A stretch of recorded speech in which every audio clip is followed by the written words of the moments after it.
नमस्कार मित्रों, वीडियो में તમારું સ્વાગત છે। આજે વાત કરીએ વિક્રમ ઠાકોર વિશે। જે અત્યારે હાલમાં કોઈ પણ ડાયરામાં આવે કે કોઈ પણ પ્રોગ્રામમાં આવે તો તેમના મોઢેથી એકવાર તો રાધાનું ગીત આવે છે અને હજી સુધી પણ રાધાને ભૂલી શક્યા નથી એવું લોકો અત્યારે હાલ કહી રહ્યા છે।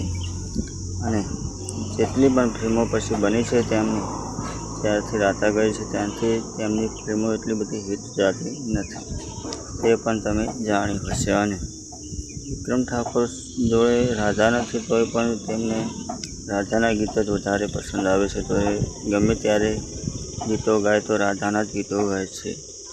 મારો વિડીયો ગમ્યો હોય તો વિડીયોને લાઇક શેર અને સબસ્ક્રાઈબ કરી લેજો, જેથી કરીને તમને મારો કોઈ પણ વિડીયો આવે તો તેની અપડેટ તમારા સુધી પહોંચી શકે। જય માતાજી।